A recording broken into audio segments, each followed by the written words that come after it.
Good morning.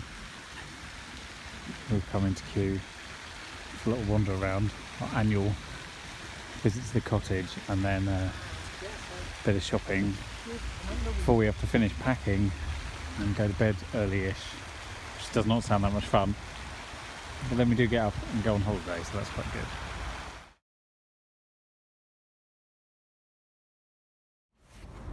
We've just been down to the cottage, met one of the girls who was doing the show rounds when we did it a couple of years ago. She's off there, the golf buggy, showing people Nash. Now we're going for a little wander back home. It's the entrance side. I never really realised that there's a chimney kind of detached from the building. It's a bit odd. Good morning from Heathrow. We're shortly going to get on a plane and go to Prague, and that'll be the next thing you'll see, hopefully. There's our plane.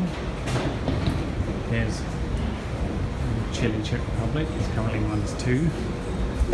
Just arrived, as you might have guessed.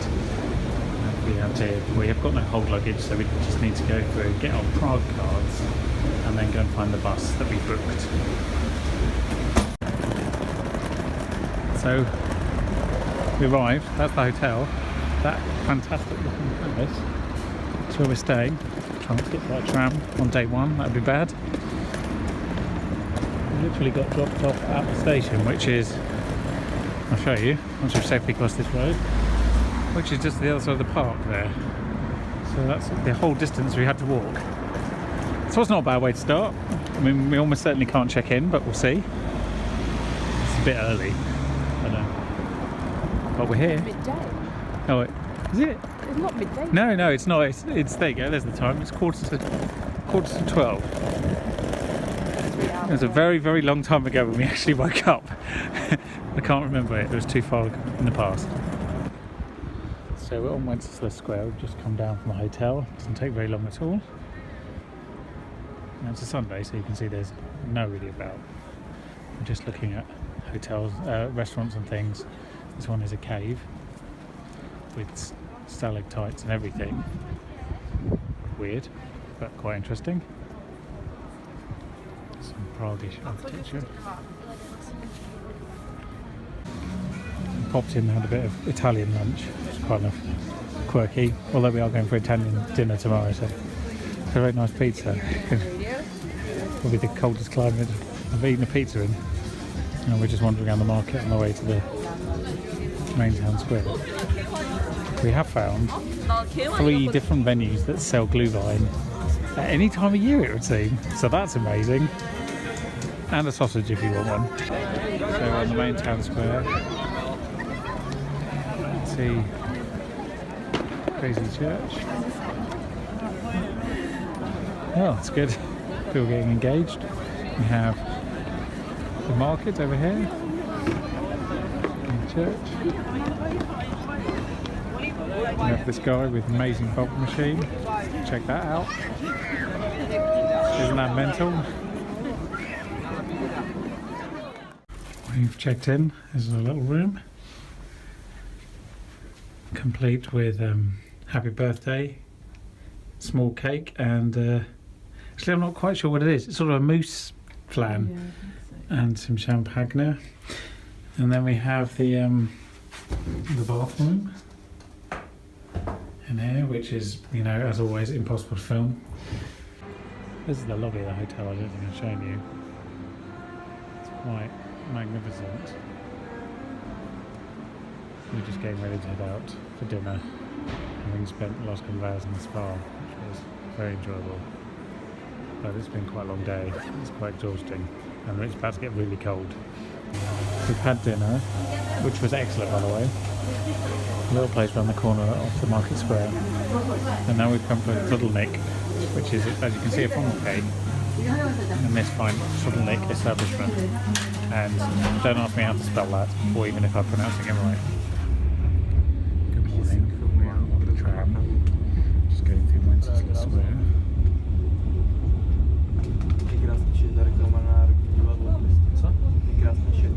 On the way to Finiki.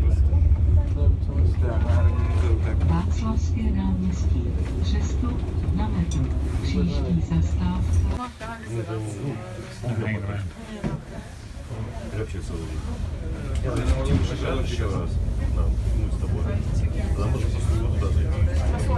It's a weird job being a funicular driver.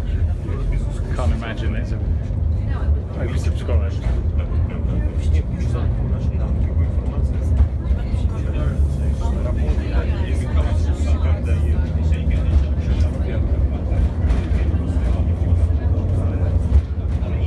So we've come from the funicular, which is just kind of over there, which is an observatory for the building this side of the observatory, and then we've come into the observation tower. We're at the first floor. There's only 2 floors. The next one's a fair bit further up. It's all steps, and then we can see that other tower in the distance, claimed to be the second ugliest building in the world. Here we are at the very top. Observation platform. You can see out off the bridge, the Charles Bridge I should say. There's the castle and the palace.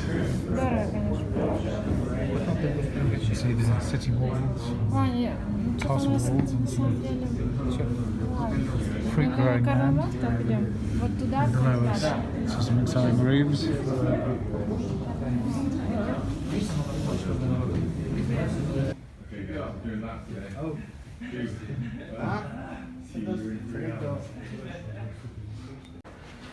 Okay, we've come into the castle, which I'll show you on the way out.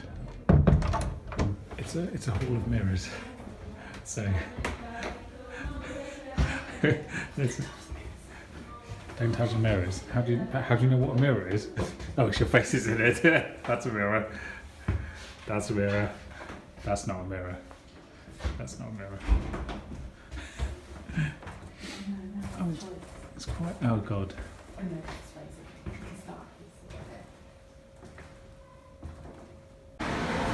We made it out of the maze. Here's the maze. This is the diorama, the battle on the bridge. You can see the castle behind.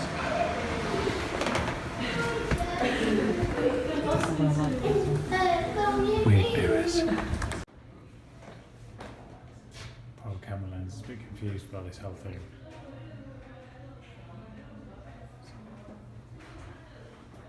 Supposed to say it does make you look weird. That's kind of the point.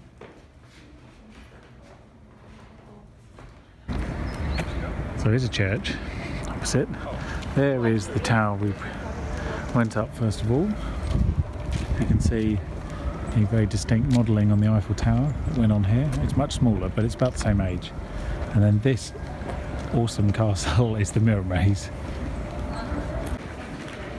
So we've walked down the bank a bit. We've made it to one of the towers at the end, the Charles Bridge, which is here. And then we have a little walk across the bridge to the other tower.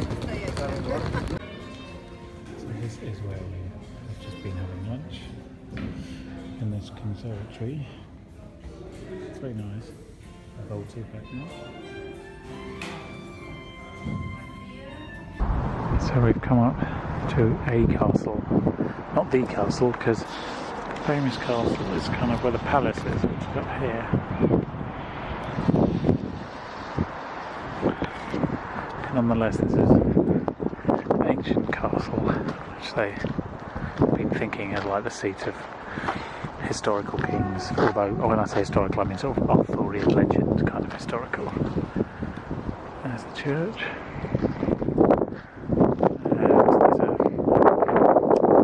Cellar in there we've just been in. The sun's come out, as you can see. It's very nice. So we've come back into the old town square. The sun's just set. You can see we've had some mulled wine from these traditional vendors here who also do turtlenecks, which is the new favourite food. And there's some people fiddling. We're going to attempt to go into the old town hall, which is this building to our right. So we've come inside the town hall. This is the George Hall.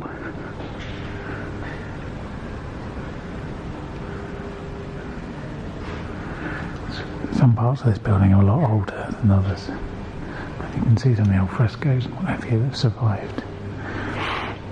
And then equally you can see that this bit here is made up of like old wood and brick and what have you.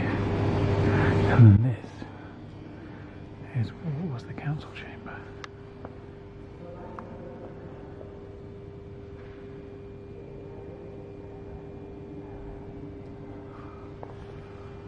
And this is a very nice old door. You come back into this much older room. There's quite an amazing selection of gilt and weird gold chains on the ceiling.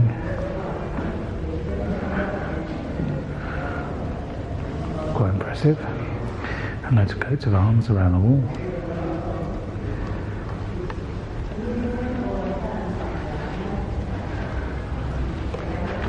And then this takes you back down into what looks like a sort of rather more conventional meeting room.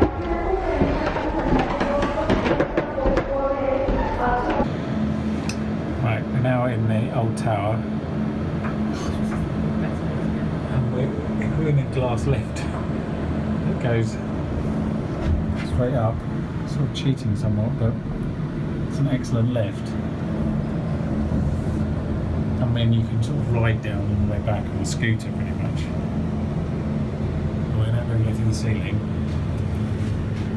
Oh yeah, that's how you arrive. That is pure class, that is. So here we are, at the top of the tower. Top of another tower, I should say.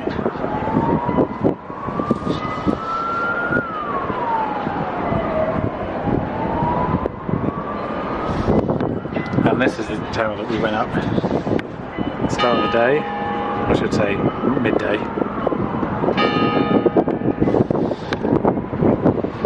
They're doing restoration on this tower, which there's a lot of scaffolding actually up. There's the palace / castle we haven't yet been to.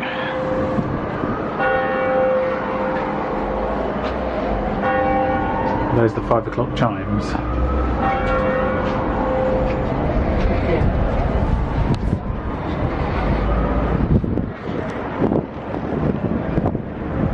And this is the old town square. And now we get to walk back down. That's the elevator we came up in. The elevator shaft.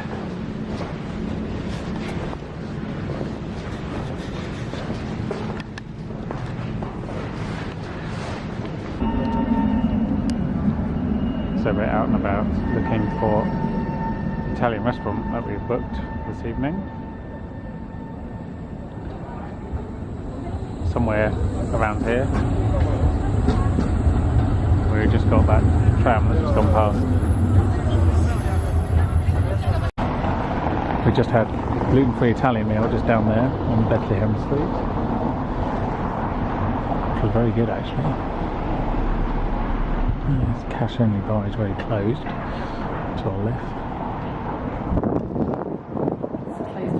It's closed on Mondays and Tuesdays. And Tuesdays? That's outrageous. So we're wandering back towards the old town. Morning, it is quite a wet day today. We are off to the palace castle. We're going to take the metro to get there because it's cold and it's wet.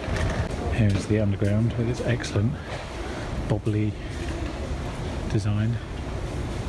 Looks like a Dalek or the inside of the TARDIS circa sort of 1970. We're going on the green line to the castle. We've made it up to the castle entrance. You can see where we were yesterday, the fake Eiffel Tower. And this is where we are today. We have to study the map to work out what we can and can't. get to inside the church, which is inside the castle.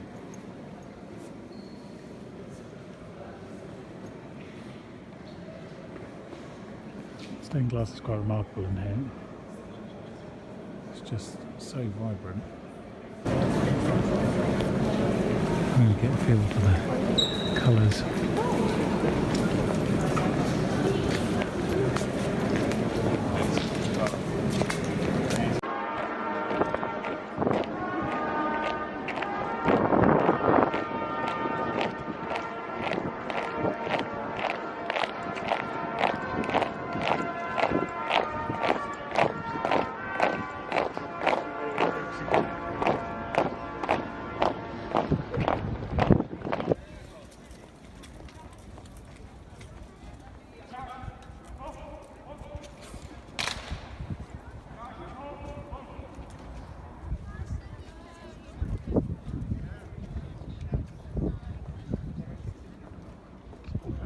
Out here.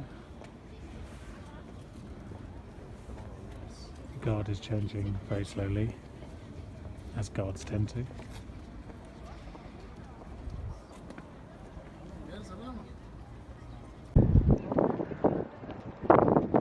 So the guard is still changing. It's a very slow process, but the sun's come out in the meantime.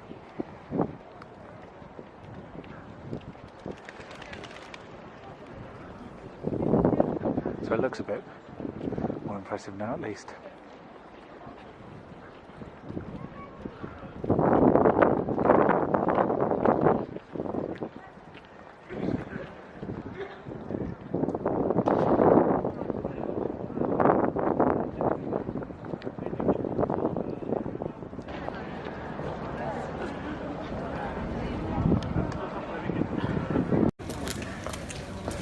Okay, there's a bit more footage before my phone battery gives up altogether in this temperature. Come back around the other side of the church. And we're looking for a couple of other things we can get on our ticket around here, like that. I believe that shiny looking church is maybe one of them. So what we have here is a very old church with some good old frescoes. Some nice simple sandstone walls. So we've come into some tiny houses down this funny little street that I'll show you when we go out the door. This is the bedroom, and opposite the bedroom is the loo, obviously. And these are all tiny little houses.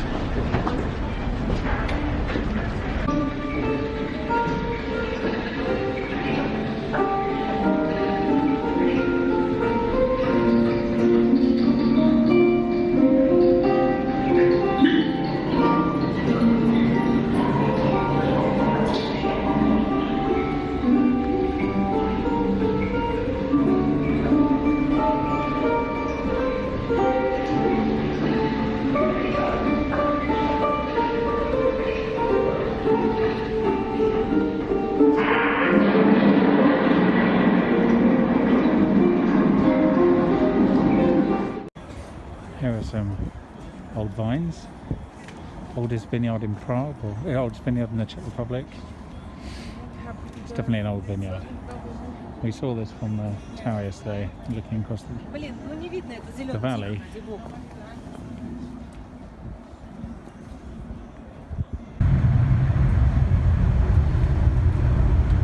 On a tram, getting across the river.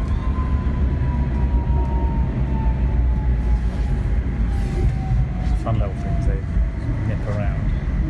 It's very much like a bus, I suppose, only on tracks. This is our little stube where we had lunch. Just kind of a little underground spot just off the street. We're going to now try and get round to the various synagogues and what have you.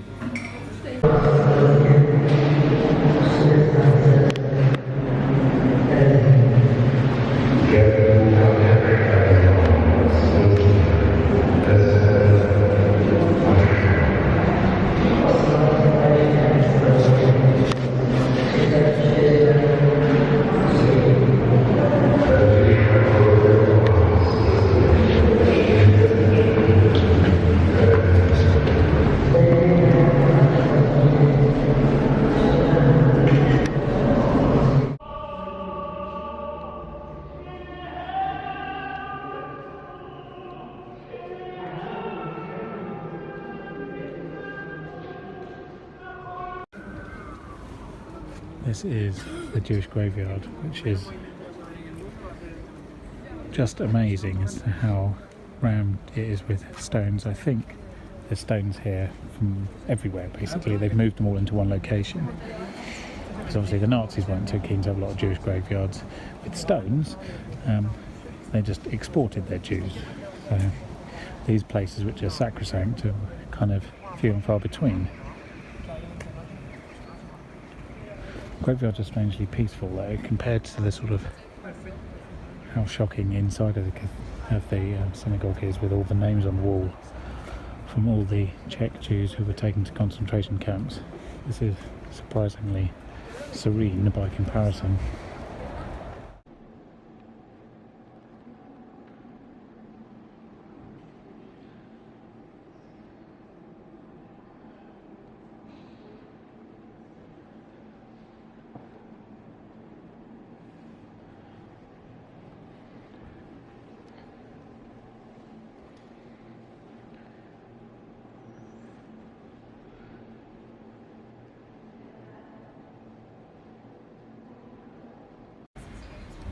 That's where we've just come from. What was the building on the left there we didn't go in? Oh. I don't remember that one. This is the old new synagogue, which we haven't got tickets to, but look at some of the architecture around here. Oh, that's the ceremonial hall. Okay. So this is the Spanish synagogue. It's quite impressive. Let me show you this roof. It's quite good, isn't it? The altar.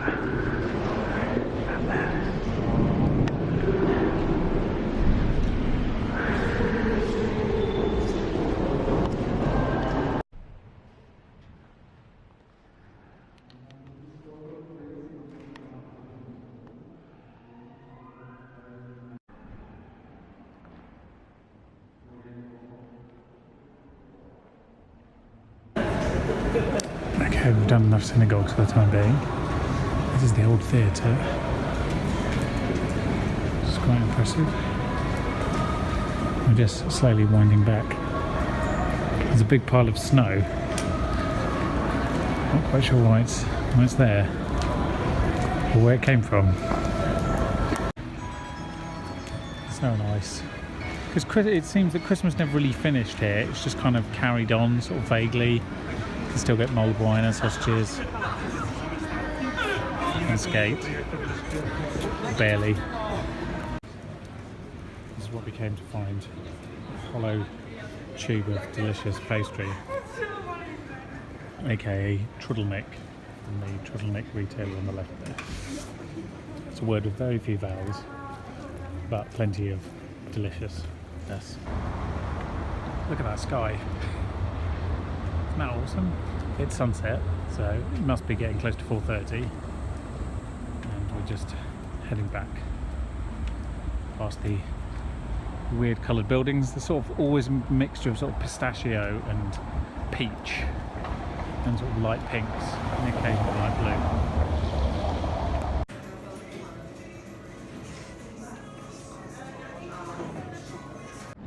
We just had dinner in a little Czech place there. Obviously it's Czech, but I mean it's a traditional Czech restaurant. And now we're slowly wandering back a slightly different route through the streets of Prague. This is our breakfast buffet. This is one of 3 sides to it.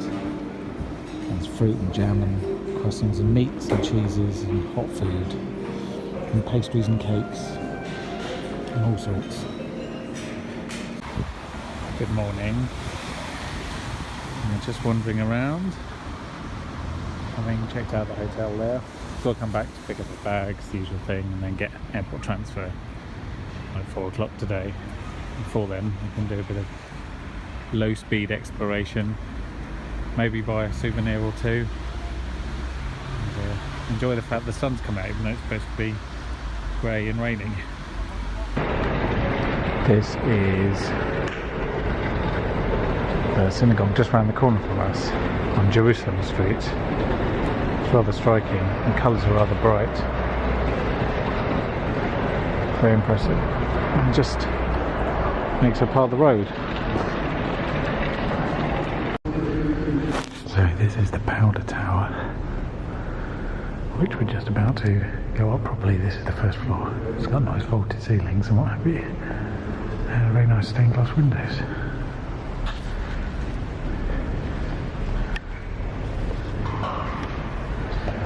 That is the coat of arms of Prague.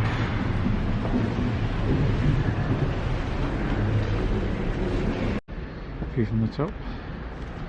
There is the second ugliest building in the world, and according to a 2009 article, it's since been demoted. It's now only about the sixth ugliest building in the world.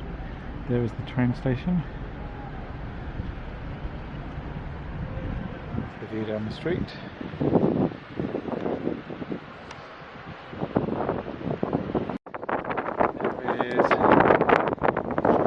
Town square and the castle on the other side and what have you.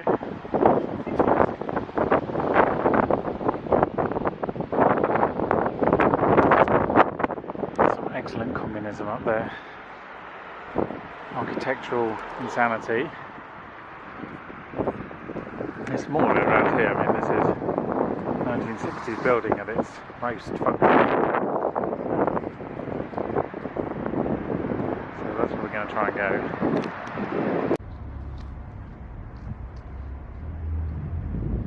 There it is. So here we are, 93 metres up. The observation deck. From here you can observe, well, you can observe many things. You can see the hill on the other side, which has the fake Eiffel Tower on it. You can see the castle part, you can see the main train station. I think you can see our hotel. And lots of black towers. That's for the old city walls. And top of Wenceslas Square. Here we are in the town square for one last time. That's why it looks cold, because it is. Over there selling turtlenecks and sausages and things. And we've just been back to a restaurant in Kovna there, which is the old Royal Mint. And now we're still heading back slowly to the hotel, and then we're going to get on a bus, transfer thingy, and head off to the airport. We're back one last time. I'm about to head off.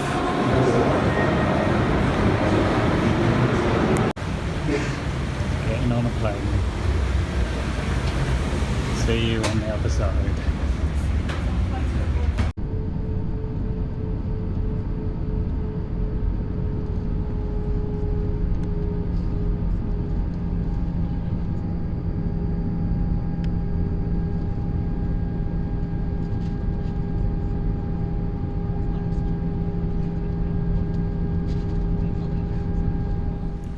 We're back. I'm back in queue. We got back last night. All of the transport for the whole holiday was incredibly easy, apart from the district line. It's not always the way. Like every single other piece of the puzzle, the flights to and from, the buses, the metros, the trams, everything. Super smooth, everything very punctual, in some cases even ahead of schedule. District line, not so much. Oh well. We have returned. The geese are pleased. And it's reasonably warm by comparison. It's like 6-7 degrees. It's very pleasant. Still, I'm going to go sit in the palm house for a little bit, because I haven't been in a while, and then do a loop for the morning, because I've got to get a haircut as well, because my hair is ridiculous. Jungle life is real. I'm in it. Maximum jungle right now. It's nice with the sun coming through. Look at all these daffodils coming through. Today really does feel like spring is very, very much closer. I mean, a few more cold days and I won't believe that, but daffodils are coming through. You can buy them in M&S. I actually have some at home. I can't tell you how happy I felt when I walked into M&S this morning to buy some milk and I saw daffodils. I was like, yes, the end of winter is fast approaching. So that is the most uplifting thing that's happened so far today, plus days like today. I mean, it's blue and it's lovely, and what more could you want, really? Forgive the branding, my head is still a little cold. We do need to talk about, we do need to talk about the adpocalypse, which every YouTuber's had their 2 cents on, especially the ones that earn a lot more than 2 cents. I earn very little from YouTube, almost nothing. Not quite nothing, but very nearly. And I have been a member of the partner program for, what is it now? About 6 years? 6 or 7 years. It's a long time anyway. Now, quick backstory. You may not recall why the adpocalypse happened or what it is. Basically, people who get paid put YouTube videos up, they get paid because of the adverts that appear on the bottom, or the pre-rolls, the ones that appear beforehand. They're getting a lot less at the moment because YouTube has got a lot less advertising. And the reason YouTube has a lot less advertising is because of a couple of incidents where adverts for reasonable sized brands had been put on videos that you might describe as extremist content. You could say, well, how could this possibly happen? Well, the answer is it's all done by algorithm and there's no humans involved, and so these kind of things can happen. It's hardly the end of the world, but some people thought so. And the people who really riled it up were the traditional media outlets who were really competing for YouTube with advertising. Anyway, they saw the opportunity to stick the knife in, so they did.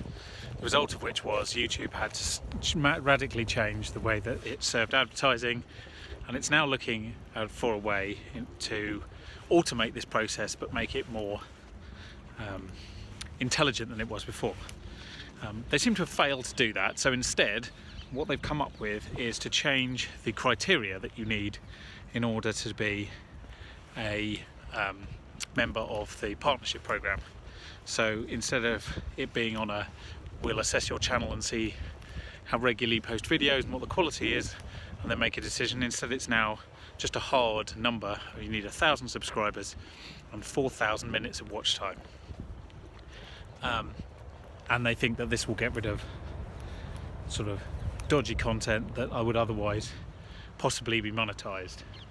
So that's their plan. So plenty of people like myself who don't earn a lot of money and aren't going to suffer greatly, but are being sort of hung out to dry because they can't be bothered to actually just go, well, this person's been posting good videos for 5 years, it's very unlikely that they're suddenly going to post a beheading video. We're just going to deprive them of the tiny amount of income that they get from us. Anyway, now I can live without it, I don't care, but it does seem like it's not really a solution, and it's just lazy, and it's just getting rid of that next tier of YouTubers, the ones who could be up and coming. It's making it harder for them to get over the threshold, and that seems a shame, and that's the way YouTube's going, I'm afraid. Today there seems to be men using it as an adult climbing frame. Actually, they're doing maintenance, repairs, making sure it's all nicely attached together before the sort of busy season starts. I'm going to head off over this way.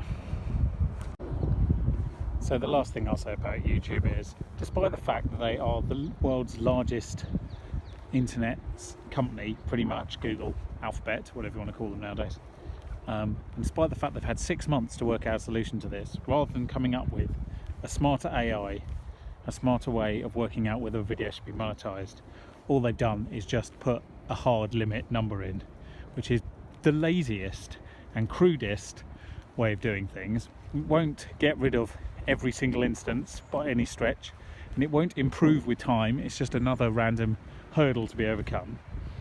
And it's lazy, and it punishes people who have done nothing but good things on the platform. So I see this as a part of a sort of slow erosion of my love of the channel. It's not going to stop me doing it. I did think about it. I thought maybe this is the time, maybe I should just pack this in.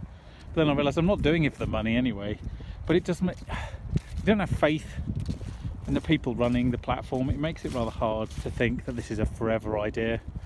And I just think it's slowly going that way. I mean, you know, there's people monetizing videos showing dead bodies in Japanese forests, and they're partners, and they are, you know, they've got more than 1,000 subscribers and 4,000 minutes. It's not going to solve the problem. You've got people doing more and more extreme things just to get views, so it's just makes it look like you've tried.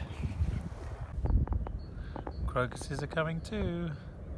I don't know what that is. I think it's a mushroom. But yeah, there's lots of little crocuses beginning to spring up through the grass here. So I have to be a bit careful where I walk. So I am now one of the 99.9% of perfectly innocent bystanders who have been thrown under the bus by Google. Thank you, Google. Go fuck yourself. Seriously. And incidentally, if you are still a paid partner of YouTube, and I mean even I am until middle of February, then if you want to find a way of not getting your video monetized, it's nothing to do with what the content actually is. It's much more to do, well, with a few exceptions, it's to do with keywords. And when you request a manual review of your video, that's not done by a human, just done by a different algorithm. So if you put in the keyword Ryanair sucks, then you're still not going to get advertising on it because it's not deemed advertiser friendly. Because the algorithm isn't smart enough to go, oh, this would be a good place to put EasyJet advertising. Instead it just goes, nope, he's been nasty about a brand, we can't advertise to the brand. So there we go. And it doesn't even matter if you are nasty about the brand, it's only whether you flagged it somehow in the title or the keywords and what have you, and once it's flagged forever. So it all sucks, and it's very difficult for people to try and take YouTube seriously as a creator platform nowadays. This is pretty sad, but there we go. Because there are more important things in life, like the beautiful scenery that I'm surrounded by, and the blue sky, and the fact that I haven't got to be at work today. Hello, happy Friday. This is pretty much the end of the week. I'm going to go for a little walk and got to do some babysitting for Walter and Albert this evening. But before all that, it's time for a word of the week. And because this week was primarily holiday, let's do the holiday. Excuse me. The holiday. First of all, the holiday in German is der Urlaub. A very strange word. I'll put it on screen there so you can see what noise I'm making. Der Urlaub is the holiday in German. And in Italian, it's very much more straightforward. It's la vacanza. La vacanza is the Italian of the holiday. And that was this week's Words of the Week. Toby.